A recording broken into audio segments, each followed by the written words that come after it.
Hello, I got a good video for you guys today, and I'm gonna be talking about who controls the money in this country. I'm not gonna mention the name of the country. You guys are gonna figure it out. But basically, this is the whole world. But mainly, I'm gonna be talking about a specific country. And as you can see, you guys can hear, I got an accent because English is my second language. So have patience with me there. I'm not perfect. I make mistakes. So I just want you guys to worry about what I'm gonna say, not how I say it or about the graphics or whatever. I don't got fancy graphics for you guys or fancy videos or graphs, or most of the time those people that have fancy graphics are gonna be lying to you. The truth is gonna be the truth comes most of the time from the most random person you can think of. So pay attention to what I'm gonna say. This is gonna be a really important message, really important video, and listen to my video and you guys decide if I'm saying the truth or not. So I'm gonna be going over a few things. I'm gonna talk about who controls the money or who owns the money. And I say own because there's a reason that I say who owns the money. You don't own your money, believe it or not. Okay. I'm sure you guys seen this triangle with the different classes in society, the king and queen on top and whatever. You guys seen that in a few times, I'm sure. If you haven't, then well, I'm sorry for you. But I'm gonna be trying to explain to the best of my ability why there's so much difference in wealth, or they call it wealth distribution. Why there's so much difference in wealth distribution in this country. I'm gonna be talking about that. And the reason is because money is privately owned. Yes, you guys heard that right. Money is privately owned. The government doesn't own the money. Money is owned by private corporations. So basically, if I own the Federal Reserve, basically that means I got an infinite amount of money available to me. I have all the money that I want. Basically, it means that I can buy whatever I want, and I can have all the money that I want whenever I want.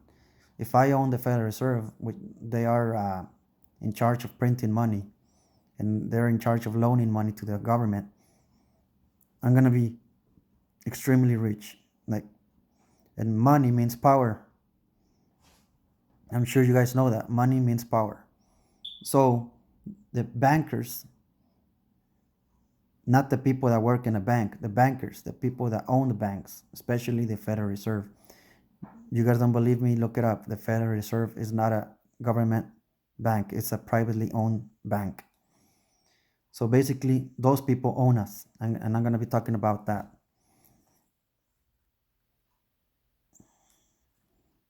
Bankers are roughly 0.001% of the people.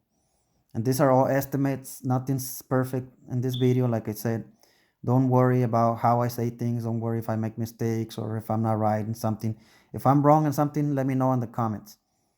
But these are just estimates. That's obvious. I would think that's obvious for most people. 0.001% of the people. Those are the bankers. Those are the people that own us. They own everybody. They own everything.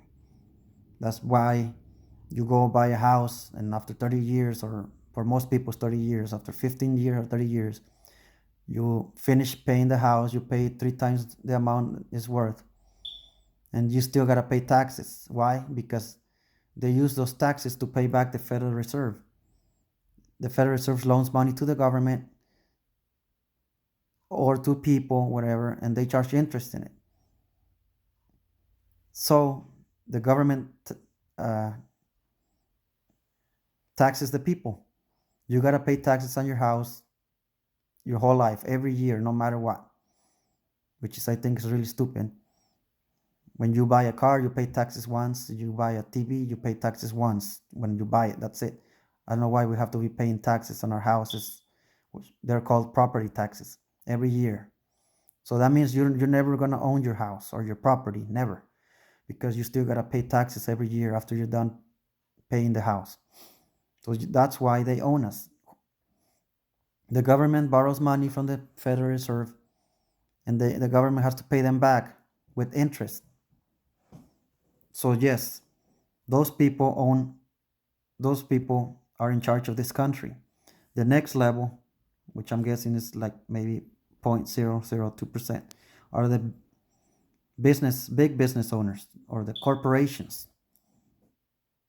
These two work together. I know that's probably, I probably need to make it smaller, but 0.003%, they work together. And guess who works for them? Politicians. Politicians work for those people. Politicians. I'm guessing what? 1%? Politicians work for them. They pass the laws that helps the rich, the super rich, the people that are at the very top. Basically, these people on the very top pay them. They are bought by these people. Okay. Now, I'm gonna be saying something. Most, I'm gonna say right here. Listen to what I'm gonna say. It's not the same thing. People are gonna probably criticize me, stupid people. But 99% of people watching this video fall under this category. But that doesn't mean 99% of people in the whole country are in that category. This category is 90% of people. From this line down, that's roughly making less than 500,000 a year. That's a rough estimate because each state is different. If you make 100,000 in Mississippi or Arkansas or Alabama, Louisiana, that's a lot of money. If you make 100,000 in California, that's not a lot of money.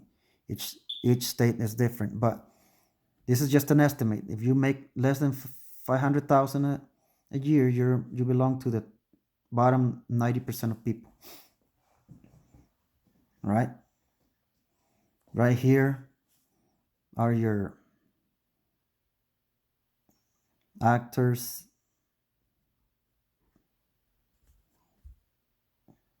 singers,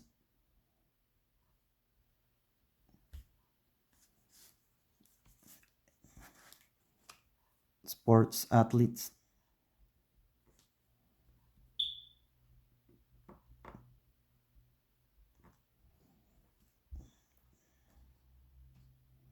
anybody in entertainment,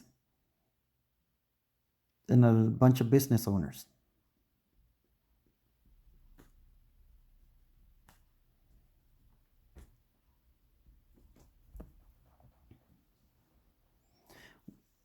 Why do you guys think that sports, let's say sports athletes, professional athletes, why do you guys think they make millions of dollars? They make more than most doctors. Most doctors make less than 500,000. I know there's a lot of doctors that make more than that, depending on which state they work, which city they work on, and what they do, and who they work with. Obviously, if you have this plastic surgeon that works with famous people, he's gonna be making a lot of money. Depends what kind of doctor he is, but most doctors make less than 500,000. Why do professional sports athletes make more than most doctors? Why do they make more than the president? I think the president makes around this much money a year. Because the people at the very top wants all these people at the bottom. Well, they want everybody. The people at the very top, they want us to be overworked. They want us to be when right here, overworked. Don't make fun of my writing, please. I write really ugly. Overworked.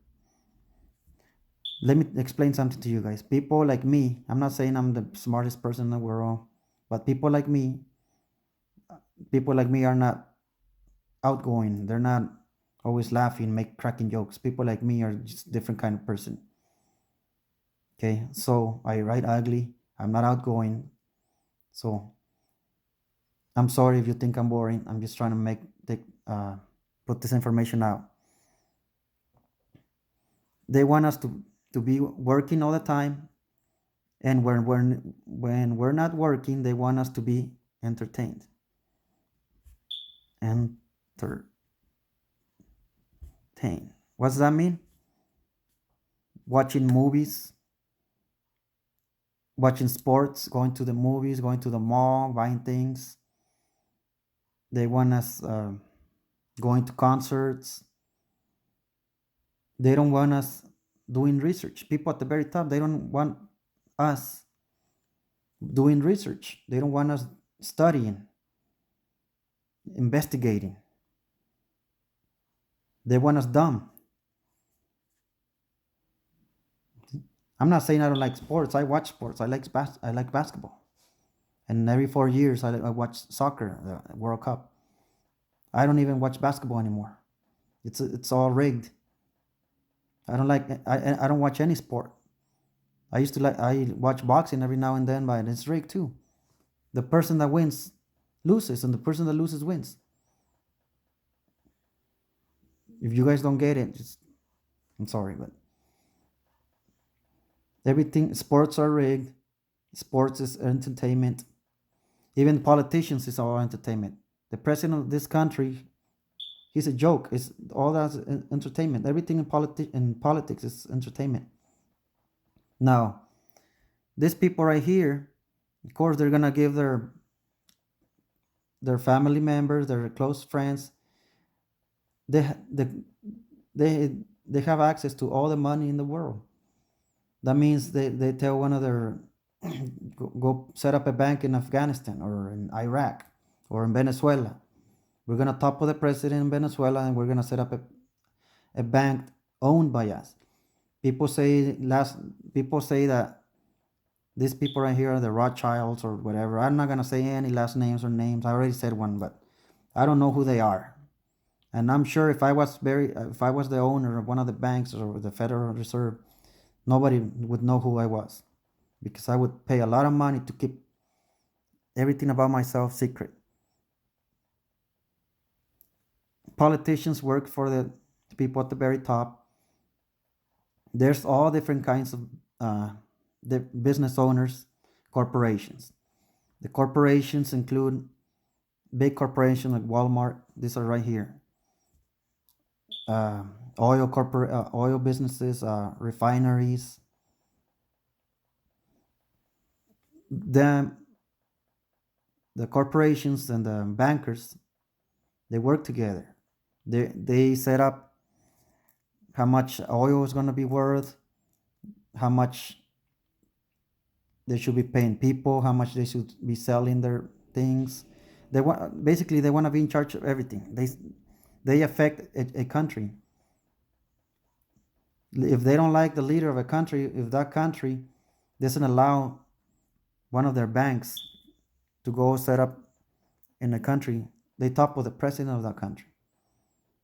If that country is not a puppet, basically all the presidents in most countries like Germany, France, Canada, Latin America, Colombia, Brazil, hopefully not Mexico, but they're puppets to these people right here, to the bankers.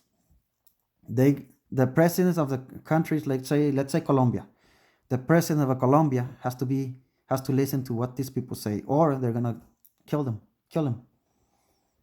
That's why they killed John F. Kennedy, because he wasn't working with them. And my phone is about to die.